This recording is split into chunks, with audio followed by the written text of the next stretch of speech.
Welcome to Partnerships for Profit, the podcast where we bring you inside the world of joint ventures, strategic partnerships, and powerful collaborations. Each episode, you'll dive into conversations with top entrepreneurs, visionaries, and business leaders, unlocking the secrets to building profitable relationships that drive growth and success. Whether you're looking to expand your network, find new referral partners, or scale your business, you're in the right place. Let's get started.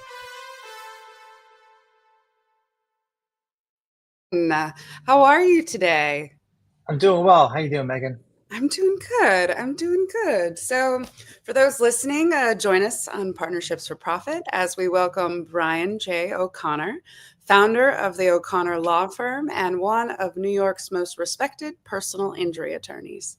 With over 25 years of courtroom experience and a unique background in both plaintiff and defense work, Brian brings a sharp legal mind, unmatched empathy, and a passion for helping injured New Yorkers get the justice they deserve. So, Brian, you have tried more than 50 jury trials in your first 8 years. What did that teach you about winning or losing in the courtroom? Sure. Yeah. So that many trials that early on in my career, it really sort of made me realize like winning isn't exactly the same on both sides of the caption. As a defendant, you win a trial, you feel great personally, but it's somewhat empty, to be honest. It's like, if you're working for an insurance carrier or a defense law firm, you save them some money. But when you are representing someone who's been injured, whose life's been altered, sometimes their identity has been taken from them if they can't go back to work anymore. I mean, when you win that, it really changes you, and it makes you realize how much more powerful it is to represent the individual rather than some corporation. Sure. So winning is really different depending on, in my mind, what side of the caption you're on. Absolutely. I have a little bit of experience myself. I was injured. My spinal cord was injured. And so, it was a big, exciting, life-altering thing at the time. And so all I can remember is how much my specific attorney helped me feel safe and taken care of in a time where I felt like I was, it's easy to feel like big corporations are taking advantage of, a situation. Yeah. And that's such a significant amount of trial experience, early in your career. Could you elaborate on a specific instance where you felt you learned a particularly valuable lesson about the dynamics of trial? Sure. So I got lucky just coming right out of law school. I got a job with the city of New York. So that really gave me the opportunity to try cases right away. We really, within the first year of being a lawyer, I got my first trial. Wow. What it really did, it really just helps you kind of understand all aspects of a case. So when you are trying a case, that helps you when you're going back to the beginning of a new one, how to do pleadings, how to do depositions, how to prepare the case so that when you are ultimately trying it, everything is the way it's supposed to be, the way you want it to be.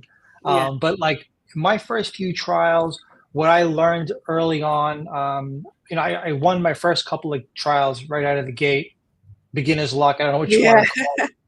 But, one of the ones, it was my second trial, I think it was, where at our closing arguments, I was a defense lawyer at that point representing the city. And it was a 2-car accident, and both vehicles claimed that they had a green light and the other car had a red light. And the city was being sued because they had claimed that the traffic light was broken, and actually both cars had a green. But one of the drivers was like, I wasn't familiar with the intersection, never been there before. And so during my closing, I took the accident report and I showed it to the jury. And I said, remember when the plaintiff so-and-so told us all that he had never been there before, wasn't familiar with the neighborhood? Well, let's take a look at the police accident report. And on the report, it has his driver's license information, including his address. So then I took a map out and I showed the jury where his house was and compared to the intersection. And it was 1 block away. It was only 1 block away. Wow. So after winning the case, one of the plaintiff's lawyers, who really was very experienced, he came up to me and he said, I can tell you visited the accident scene. He's like, that was a great thing that you did. I usually always go myself. Mhm. This time I didn't go. So, congratulations to you for doing that. Yeah. And that was one of the things that, he spoke to me afterwards, even though he lost, but kind of was encouraging me to like, do those things. You Yeah, got to the get little things out of, matter. I mean, yeah, you got to get out of the office. You have to investigate, visit actual locations. It's a big deal. That's a case. I was just, at that point in my career, I was just given cases to go try. I mm, hadn't had them in the beginning, so I didn't know much about the case, and so that was something I learned early. Get out of the office and go investigate. If you have a trial, and it's a location based. You need to go there. You need to look around because you're going to see things differently when you do that. absolutely. I mean, personally, I'm a big fan of just getting up and walking around and putting something in my body. Like if I'm sitting and just thinking about something for too long, like Right. I'm not going to get anywhere. I need to walk around. I need to put the issue in my body so I can actually kinetically figure out how to move on. So, and that brings me to another question too. Why did you leave big law and insurance defense to start your own firm from scratch? Sure. So I've always wanted to be a trial lawyer since I was in high school. It's like I always knew I wanted to be in a courtroom. I didn't want to sit behind a desk. I Yeah, wanted some action, and I just found it really, exciting. yeah. So after trying a lot of cases for the city, never really having the files completely prepared, I went into the insurance defense world. Let's say, Mhm. kind of because I wanted to be able to have ammunition. I wanted to have a file that was complete when I was trying a case. But then doing that, I worked at this very large firm, international law firm, where we were representing large construction companies, developers, project managers. But the cases involved construction workers where they were significantly injured, like catastrophic injuries, where they weren't going to go back to work again. Mm. And I was handling these cases, and it just really didn't feel great, to be honest with you. Our job was to delay the case, to push Oh, it off as long as we could. mhm. And a victory was, having some worker and their family, not being able to take care of themselves. I mean, to me, that would, it might be harsh to say, but I kind of felt like it was soulless. You Oh, know, yeah. I mean, you're just trying to save large insurance companies more money. Mhm. And that was really like I came to the realization during those years I need to represent these individuals who are getting injured. That's where my heart is. So that's when I left that big law firm, and I just made the decision like I'm going to go out on my own. Yeah. What I did though is I actually went to a small law firm after that for 2 years to see the sort of the plaintiff side of the Mhm. business of practicing law before I went out on my own. Okay. I mean, that's so I'm a big believer in everything that, all the actions we take in life, all the things that it leads to something, that it leads to some sort of purpose. And you know, I really honor your perspective and I'm sure that it makes so much more sense for you and your clients because you've worked on that defense of the insurance side. And Yeah. what valuable insight that gives you. That's really something. So, Yeah, no, it really did. I didn't realize, the path that I was taking while I was taking it, but it, mhm, it definitely helped. Not only did I get really great trial experience early on, but I kind of saw how the defense side operates and mhm, found my way to where I think I really always belonged, was yeah, representing injured people and their families. So having been able to been on the other side, I can kind of use that perspective and try to enhance, my own clients' journeys. absolutely. I mean, like playing chess, you can see the other side's moves before they make them, Right, right, and that's such an exactly. advantage. Yeah. So, you've said that your job is more about people than cases. What's the most human moment you've had with a client? Well, we're as a plaintiff's lawyer, we're really dealing with a lot of our clients, kind of worst moments. These are the Mhm. low points in their lives. They've been injured. It's affected their family, maybe like their identity as a breadwinner, financially protecting their family. Those are like really human moments. I would say the individual conversations that I have with clients.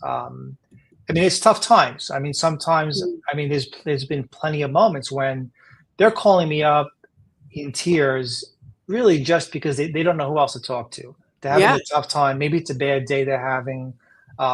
Typical activities that you and I would do in daily living that we don't think twice about, they struggle with.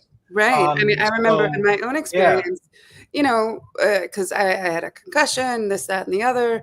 And so I was thinking very fuzzily at the yeah, time, and I yeah, didn't really know how to explain that to other people. yeah, And I didn't know how to, and I really did. There were so many times where I felt like my lawyer was the only person that really understood what was going on. And that right, sounded so crazy to me but prior to that, I had never needed a lawyer in my life. yeah. Yeah, I So, mean, it really is. It's sort of like, I mean, I guess I'm lucky also because my undergraduate degree is in psychology too. So, oh, that's so um, fascinating. you really are. They need encouragement at Yeah, times, and they just need someone really just sometimes just to listen to them, yeah, because they do struggle from time to time, and it's not. It's unfortunately too common to have someone call me, crying, being emotional because they're yeah. having a tough time, and they don't know what's going to happen. So I do appreciate those moments, and I try to Mhm. encourage them as best I can. I always do believe that things will work out for them, and they do. So sometimes they just need to hear it. Yeah. Law, as the more I learn, the older I get and the more I absorb things that are happening around me, I just love how deeply personal it is at the end of the day. Um, and so, what would you say? What does client first lawyering actually look like in practice, not just on paper? So, I mean, I think of client first. You might sometimes people call it client centered. Mhm. The way I look at it is it's about the client journey. Mhm. It's really about putting them first. What's their perspective? You want to kind of see it from their side. How are they going through this process? Mhm. It used to be, the lawyer would do the legal work and there'd be no contact with the client unless they needed to be called. Yeah. So I really try to look at what their journey is. So Mhm. we really make a point to communicate with them as often as we can, at least a minimum of once every month. Within Yeah. 30 days, we're reaching out to them Mhm. and answering their questions, keeping them updated on what's happening on their case. We use technology for that also, but to me, it's all about putting their journey and their experience number one. Yeah. I have a lot of cases I work on, but to them, it's their only case. Oh, yeah. So I just had a case on trial last week, and you start negotiating back and forth while you're picking a jury, and even during a trial. And I always try to tell the client, I want to do what's best for you in this moment. This is your only case. And Mhm. what might be right for you might not be the right decision for another client that we have. So it has to be really individualized to each Mhm. client. And the communication does as well. Because they have different goals, they have different purposes, what they want to get out of the case. It's not always Mhm. just a financial issue that they have. So just putting their journey first and looking at the case through their eyes, I think is Yeah. really the way I look at it. No. Oh, absolutely. And everybody's journey is individual to them, Yeah, and yeah. there's no predicting what's going to happen next or anything like that. So you said that you use some technology for certain things. How has embracing AI and digital tools made you more human as a lawyer, not less? That's like a trick question. So technology helps us be more efficient as a law firm. Mhm. I can get things done faster. We do use technology even with communicating with clients. Although we do call them every month, we also have software that will send them text messages that they can click into a software platform where they get videos from me telling them what's going on in their case. We've Mhm. moved from one stage of the file to the next stage, and this Mhm. is what you're going to expect in the coming weeks. So we push those out to the clients as the case moves from one stage to another. Yeah. That's like sort of one example of what we use. But I think, how does technology make us more human? I think it gives us more time. It frees us up That's to what I to think. to it frees us up, to work more on relationships, human Mhm. connection, because that's something that AI will never replace. You know what I mean? Yeah. You just can't replace it. So we have to use AI for the things that we can get done more efficiently, but we have to Mhm. take the time that we save with that to work on our relationships. I think that's how Yeah. it helps. Yeah. So much of, as an artist, yeah, I've been working in theater for a million years, and so there's a huge part of me that's like, ooh, boo, AI, boo, don't take Right. these jobs away from artists. But now that I'm working, in a different field, um, I am learning how much AI is helping me with more time-consuming small tasks that could be better spent actually having a conversation with someone. Exactly. That's And exactly it.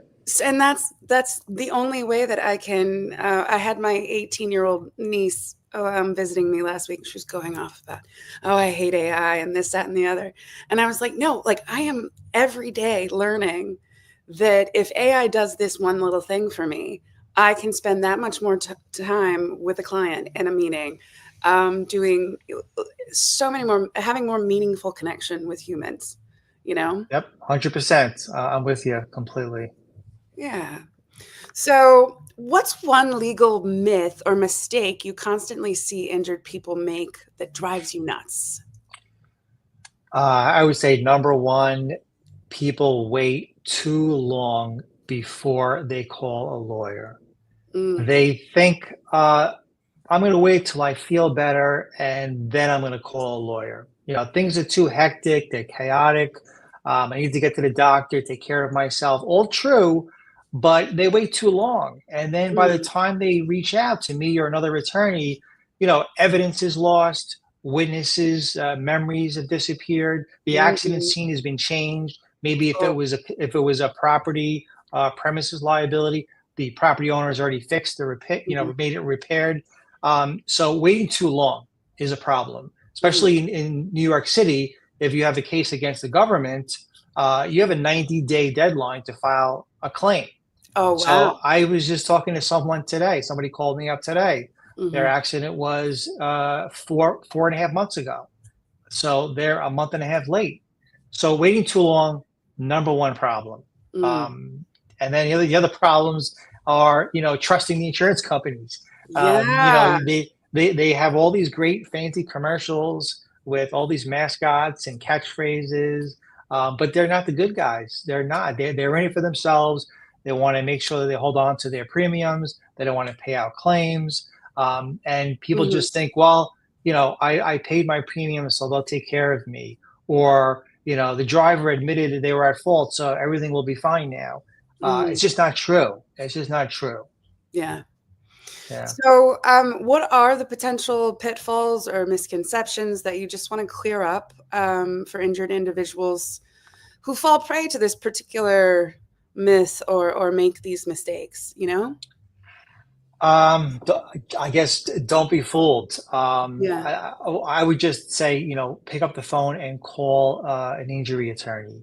It's Mhm. it's free. You call them up, ask them questions. I tell everybody, if you have any questions, if you think you have a case, you're not sure if you do, give us a call. I'll be happy to listen to the facts of your case, give you my thoughts on whether you have a case, or just give you some advice on how to deal with the insurance company.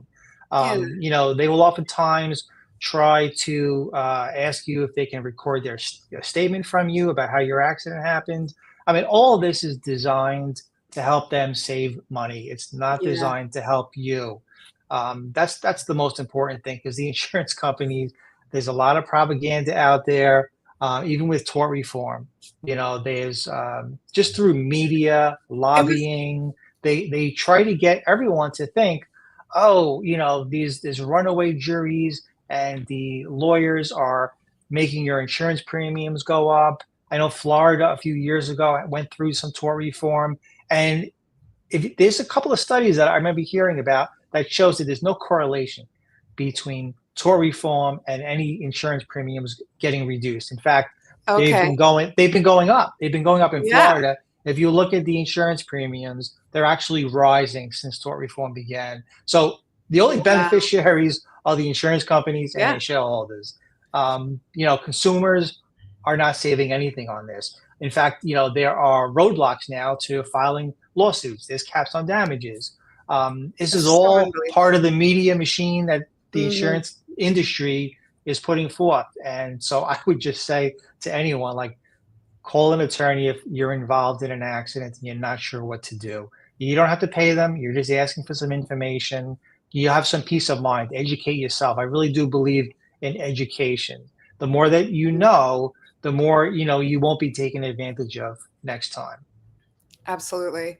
I mean, I remember in my situation, I think the biggest myth or it was actually this sort of mental hurdle I had to get over, where I just believed that since I was paying an insurance premium, that the insurance company was out to take care of me, and that I had to be talked in to getting an attorney via, some of my best friends and my family, because I was like, I just couldn't wrap my head around the idea that I needed to get an attorney to make sure that the insurance company does what they're supposed to do, Yeah. or what I hired them to do, or what I chose.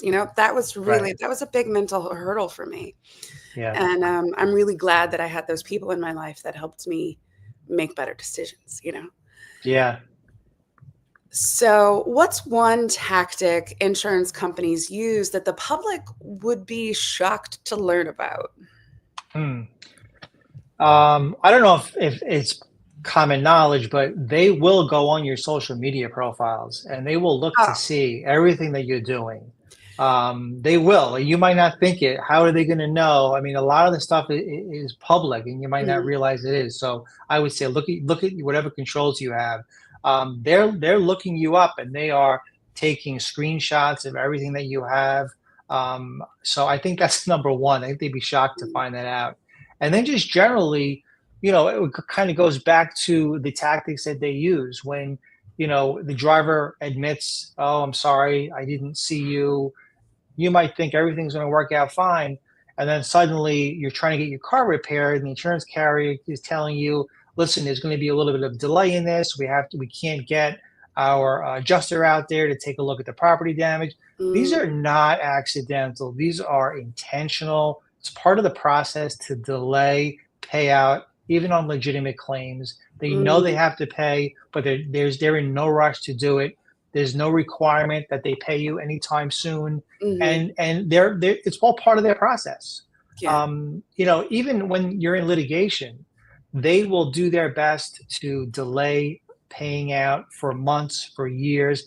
Meanwhile, they're collecting interest on that money, Oh, yeah. and they might pay it out in New York. I mean, we have cases here that go 4, 5, 6 years plus. They're collecting interest on all that money over that time. So by the time they got to pay out 6 years later, they're essentially only paying you the interest on whatever the policy was. Oh, Um, ugh, just more of the same. Honestly, wow. I mean, just yeah, big, like, wow, wow, wow, yeah. Okay, so moving on, what's the biggest courtroom curveball you've ever had to handle live in front of a jury? Um, that's a good question. It's interesting. This wasn't really a curveball more than it was like a softball.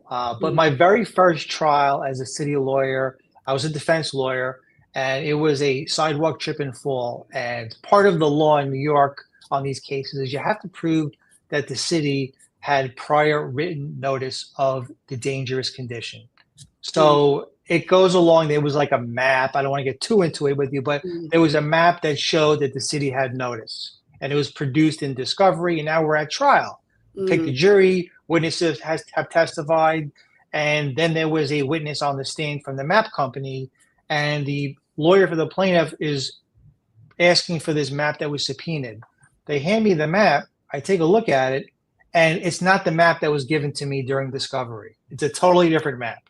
Same location, but this map is now 6 months earlier than the map that was exchanged in discovery. Oh. So the new map that I'm seeing for the very first time with the jury in the jury box, I now see that the dangerous defect that was on the map is now gone. It's not there. Okay. So I have come to this realization now in the courtroom that I've just won the case as a defense lawyer. Like, it's over. He can't prove his case. I've just won. And I'm looking at it, and I give it back to him. And I'm like, Judge, I have no objection to the map going into evidence. And I'm sitting there like, I just won the case. You know? Yeah. So that was pretty wild. And then, he introduces it. He's asking questions. What's that little black circle on the map? And I know it's a fire hydrant. It's not a defect. So that was really a softball, not a curveball. But it's, that's stuff like that. Like, I hear that story, and as someone who's, an acting teacher or whatever, and it puts me, mentally into this idea of I'm walking out on stage, and someone's gone up on their line, and I have to make something up right now, Right. Or the play changed mid-scene, I do have one curveball. Like, I can legitimately say I had a trial of a police officer who was injured in the transit system, and I was representing the police officer who got hurt. And we did all the pretrial discovery, and the witness for the transit authority in New York had testified, and he had said that he had made a call for help. There's an emergency response system, and at his deposition, he's sitting across the table from me. I made a call. I pressed the button. I told them that something was happening, and the transit authority from another witness said our system doesn't show any call being made. So I'm now like in front of the jury giving my opening statement, and I'm telling them, I expect that the testimony is going to show, and I talk about what my client is going to say happened, and then I say I expect that the witness for the transit authority is going to tell you that he in fact made a call to for backup. I also expect you're going to hear from another witness from the transit authority who's going to say their records show no call was ever made. So I'm really calling the guy a liar, and I'm going to let them know that he's going to testify that he made a call he never made. So he gets on the witness stand, and I'm questioning him, and of course, I'm like, and sir, at some point you made a call for backup, and suddenly on the witness stand he's like, no, I didn't make a call. Completely changed his testimony. Oh, well, there you go. So that was a curveball, and I had basically told the jury what they were going to hear, and now here's this witness going completely 180 degrees from what he testified to at his deposition. Wow. So that was definitely like, okay, I got to rearrange what my questioning was going to be. Talk about flipping the script. But it worked out great. I got a $6 million verdict out of it, so I'm not complaining. So curveballs are sometimes gold, Yeah. They usually are. Yeah. I know Armando likes to say, happy mistakes. Right. So how did growing up in a house of 5 boys in Brooklyn prepare you for legal battle? Yeah, the mean streets of Brooklyn. I would say I was in the middle too, so I'm right in the middle of 5 brothers. Definitely conflict resolution, let's say. Oh man! Right. So I really was like a mediator at that point in my life. You were practicing. So like my brothers on both ends were very close, only a year apart. My 2 older brothers and my 2 younger brothers. Okay. So they always was like water and oil. So I was always mediating in between. But you learn conflict resolution. You learn how to be assertive, right? You've got to speak up. It's like survival of the fittest. If you want something, you have to go get it. No one's going to give it to you. So definitely, I learned assertiveness, negotiation skills, just seeing different people's perspectives on things as well. You have to learn a lot of different things. Emotional intelligence, I think, Mhm. that kind of growing up that way helped me, and just getting along with other people.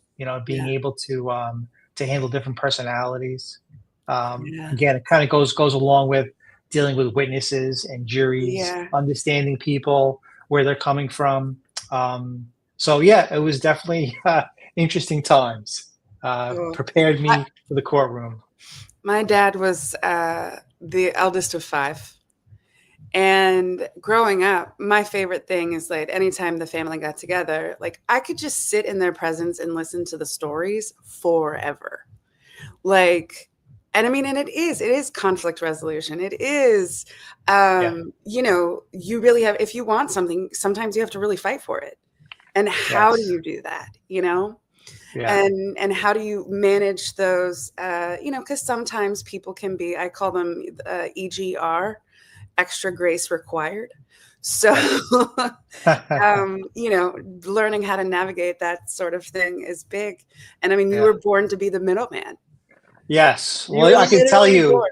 So there were 5 of us, and I would tell you, Mhm. we would get pizza on Fridays, and my parents would get one pie, 8 slices. There's Uh, 5 of us. oh my gosh. So my oldest brother would breathe. Literally, he would breathe on a second slice, and that would send one of my other brothers through the roof. He Oh, just couldn't. sure. He drilled germaphobe. He couldn't take it. So as soon Oh, as that, so I mean, that was one trick of the trade. uh-huh. So things like that. A lot, lot Wow, of, lot of funny memories for sure.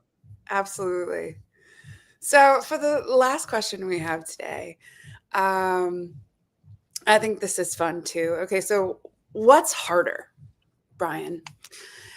Cross-examining a hostile witness or coaching your son's little league team? That's funny. That's pretty funny. What's harder? Well, in some ways they're both difficult, Mhm. right?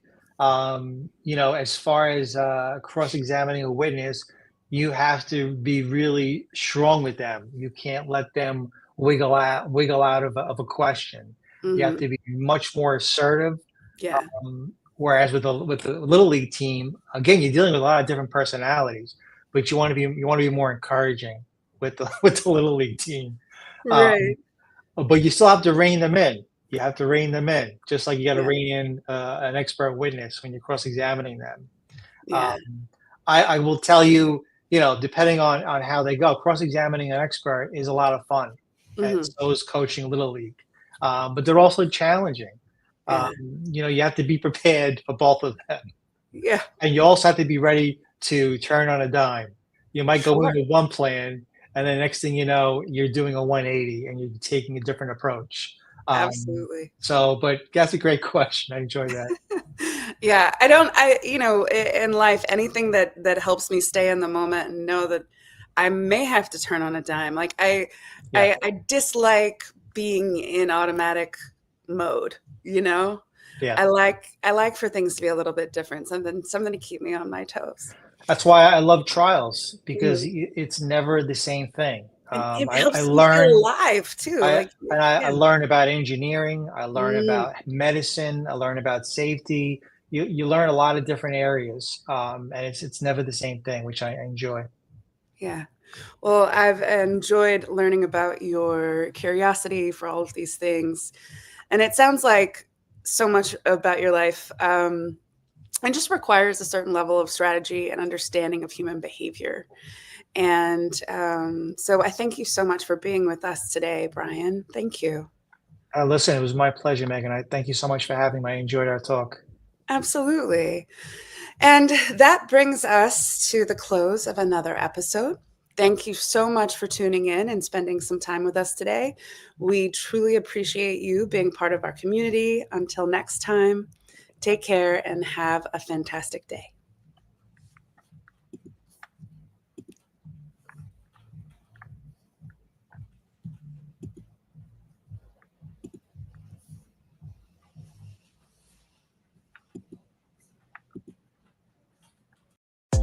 Thanks for joining us on this episode of Partnerships for Profit. We hope you've gained valuable insights on how to form profitable partnerships and take your business to the next level.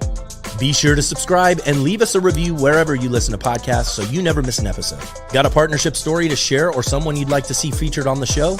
Reach out to us. Until next time, keep building those partnerships for profit.